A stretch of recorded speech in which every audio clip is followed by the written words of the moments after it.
Availabilities.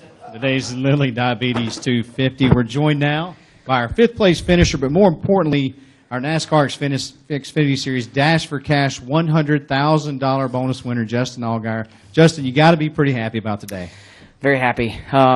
You know, to come out of here with a solid top five, to have all three of our junior motorsports cars inside the top six, to have to race a teammate for this Dash for Cash is something that was challenging and nerve-wracking at the end, but definitely glad to be able to bring this check home. You know, huge thanks to Xfinity Comcast for all they do for our sport and this series. And this program is something that got started a couple years ago, and I've been trying ever since it got started to be able to stand up here and to hold one of these checks up. And finally today we were able to do it on the last one of the year. So definitely means a lot. And you know, I just can't thank the guys back at Junior Motorsports, like I said, enough. They've done everything I could have ever asked, and to be here today is definitely really cool. Excellent. We'll take questions now. We'll go start in the back with Jerry, and then to Brian, work our way to the front. Jerry Jordan, Performance Racing Network and Kicking the Tires. You've got a pretty tight hold on that check there. I guess you've got a place for it at the house, but what are your plans for the little one that comes with the dollar signs to it? Well, that I don't know. But what I do know is this one goes home with me, and the little money and the hat. So at least if nothing else, I've got all that. But you know, this is going to go on the wall for sure. It's something that you know, means a lot to be able to take home. No matter, I mean, the little check, obviously, if I get $1 of it or all of it, it doesn't matter. This is. I know that sounds really dumb, but this right here is definitely something that means a lot to me. On cherish this right here, and like I said, really proud to be able to hold one of these checks up. That's why I'm not letting it go. We'll go up front here to Brian and then to Bob. Justin, Brian Eberly, RubbinsRacing.com. All four races this year now with the heat race format have been completed. What are your thoughts overall on the heat race format, and what, if anything, would you like to see changed? Well, I love the heat races. Excuse me. You know, I think it's made it a lot of fun. The challenge with the heat races is that there's not a lot of cautions. There's not a ton of shakeup, just because there's, you know, half the field, so there's 20, 22 cars, you know, max in each one of those. I guess it's only 20. It's only the top 40, but you know, to only have 20 cars and to have those heat races the way they are, it's definitely been interesting. It puts a huge premium on qualifying. So for us to be able to qualify well today was a huge part of that to start up front. You know, Elliott did a great job in his heat race to be able to come through. But you know, for the most part, like I said, qualifying has been the key for all four of these Dash for Cash races. You know, the race was interesting to me. I would have loved to have seen it go a little bit longer.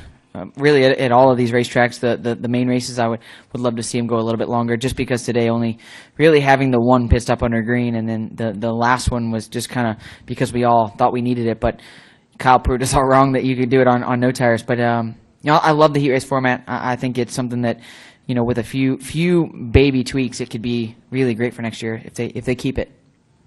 We'll go up front here to Bob. Bob Parker, ESPN. In the past heat races, it seemed that drivers or teams were able to get the cars better for the main and made the main better. It didn't really seem to translate that today. Is that just the nature of the track and where you're racing? Yeah, I think today the conditions were what caused the biggest problem for all of us. You know, I was trying to explain my car to my crew chief, and I know he thought I was an idiot at some point during the race, because I would call in one lap and I would tell him that I'm loose in, tight off, all four corners. And the next time around, I would say, well, now I'm just tight everywhere. And then I would say, well, now I'm just loose everywhere. And then I would be tight in 3 and not in 4. And it just seemed like all day the conditions changed, and the rubber being laid down on the racetrack and the aero. I mean, just it was as challenging of a day as I can remember ever in my Xfinity or Sprint Cup Series career. So to be able to come out of here with a good solid finish was definitely good. It was hot. I mean, inside the car was brutal. You know, but huge testament to NASCAR, the safety guys, everybody that works in these behind the scenes on the R&D center to add the extra vent in the right side window to be able to cool these cars off a little bit more. I think that was a big part of it. But I think the conditions were just so brutal today. It was hard to get in and around other cars and really know what your car was going to do, you know, next to them. We'll come right up front here. Mike Neff from frontstretch.com. Congratulations on the nice big check, Justin.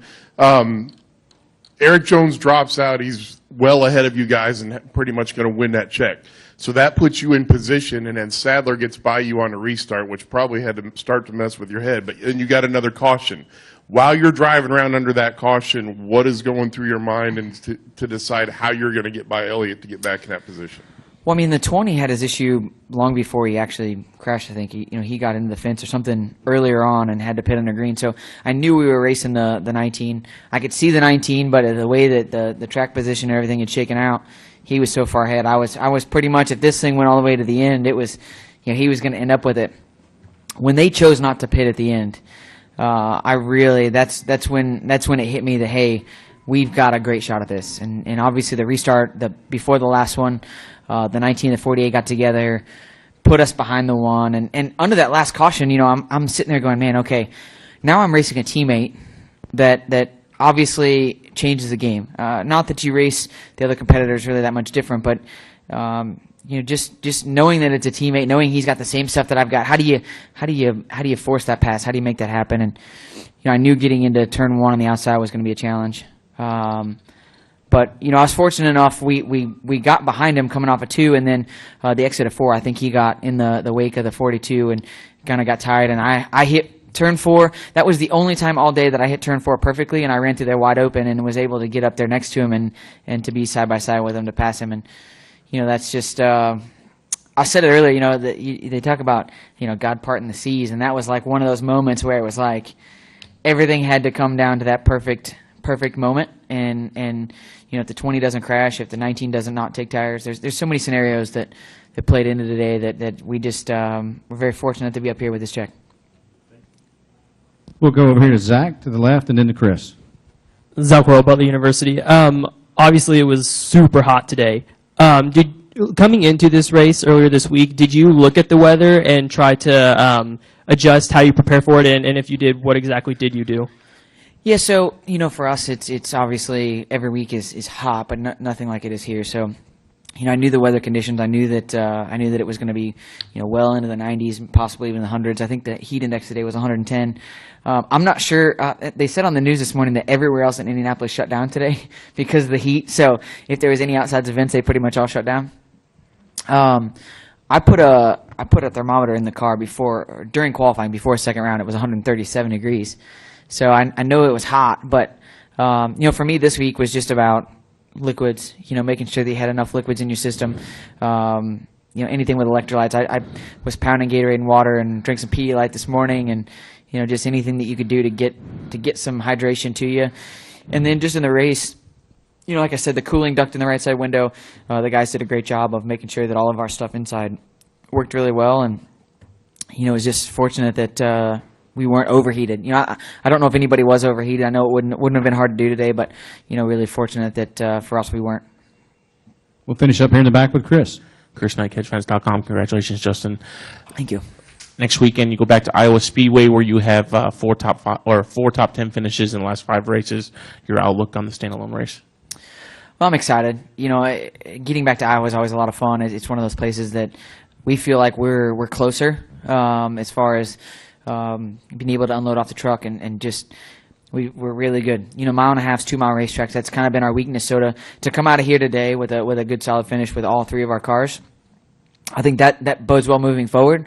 But at the same time, these short tracks are kind of our bread and butter, and we feel like that's where our real strengths are. I love Iowa Speedway. It's one of my favorites on the circuit. They've done a great job with the facility there. It's getting worn out and getting some character to it, which always makes it great. And we have a night race. So, there's a lot of differences from when we were there a couple of weeks ago. We had a strong car a couple of weeks ago, and ultimately things didn't play out. I ended up speeding on pit road and put us way behind, but we were right on pace to be well in the top 5 at that point too. So we'll go to work. I mean, obviously everybody back at the shop's working really hard to make sure that these races coming up are the best they can be. And we're going to see racetracks like all of these in the chase, and we're going to have to make sure that we're at 100% to beat the Gibbs cars. Justin, congratulations on the $100,000 bonus. Do we have one more in the back? No, we're all good. Follow up. How do you guys feel about where you guys stand as far as this grueling stretch of races, which I think is like 21 races in 22 weeks? How do you feel like you guys are at this point? Well, I feel like we're pretty good. I know the scheduling of the shop, those guys, they're hating life a little bit right at the moment to make sure that we got race cars to go to the racetrack. But from a driver standpoint, I couldn't be happier to have this consecutive stretch of races. Seems like it never fails. You have a bad weekend going into an off week or off 2 weeks. So for us, next week's always a new week, and you just keep plugging away. It's gonna be hot this summer everywhere we go, and so just being able to go out there and gruel it out in the heat, I think it's gonna be good. I'll say it one more time. Congratulations, Thank you. Justin. Thanks, Look guys. forward to next week.